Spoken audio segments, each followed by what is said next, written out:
ចឹងដើម្បីយើងស៊ីឯកសារ Google Sheet នេះទៅឲ្យអ្នកផ្សេងគាត់ចូលធ្វើដែរអញ្ចឹងយើងគ្រាន់តែចុចទៅលើពាក្យថា Share បាទចុចទៅលើពាក្យថា Share បន្ទាប់មកកន្លែងនេះជាទូទៅពេលដែលយើងអត់ទាន់ចែករំលែកទៅឲ្យអ្នកដទៃយើងឃើញពាក្យថា restrict បាទនេះចុចចាញ់ពាក្យថា restrict អញ្ចឹងណាអញ្ចឹងយើងចុចពាក្យថា restrict មកបាទហើយបន្ទាប់មកយើងយកពាក្យថា anyone with the link បាទយកពាក្យ anyone with the link ហើយនេះអញ្ចឹងកន្លែងនេះមានពាក្យថ្មីចាញ់មួយទៀតចាញ់ពាក្យថា viewer អញ្ចឹងយើងចុចពាក្យថា viewer មកអូខេបាទបន្ទាប់ពីចាញ់ពាក្យថា view ចុចលើពាក្យថា viewer ហើយសូមលោកគ្រូយកពាក្យថា editor បាទនេះនៅខាងក្រោមនេះណាអញ្ចឹងយកពាក្យថា editor មកដល់កន្លែងនេះសូមលោកគ្រូអ្នកគ្រូកុំតន់ចុចពាក្យថាដាំសូមលោកគ្រូអ្នកគ្រូយកពាក្យថា copy link សិនបាទនេះ copy link សិនមកបាទបន្ទាប់មកលោកគ្រូអ្នកគ្រូចុចពាក្យថាដាំមកបាទ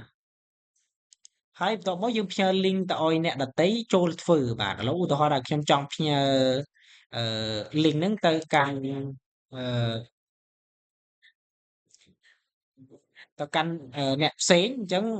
ខ្ញុំចុចពាក្យខ្ញុំផាសមកនេះខ្ញុំចុចមកស្ដាប់មកខ្ញុំផាសបាទ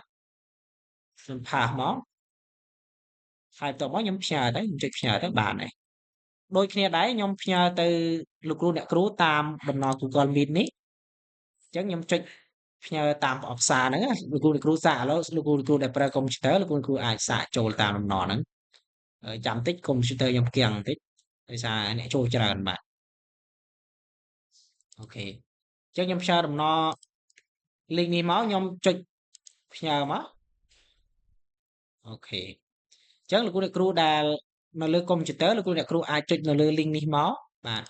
ហើយលោកគ្រូអ្នកគ្រូចូលធ្វើកិច្ចការនេះជាមួយខ្ញុំមកបានហើយបាទអញ្ចឹងលោកគ្រូអ្នកគ្រូទៅសេអីលើនឹងមកឃើញខ្ញុំក៏ឃើញលោកគ្រូអ្នកគ្រូក៏ឃើញដែរបាទឃើញលោកគ្រូអ្នកគ្រូឃើញនេះសញ្ញានេះលោកគ្រូអ្នកគ្រូចុចចូលមកបានឃើញទេបាទអូខេបាទអញ្ចឹងលោកគ្រូអ្នកគ្រូសាកទៅសេអក្សរមកសេបានទេបាទ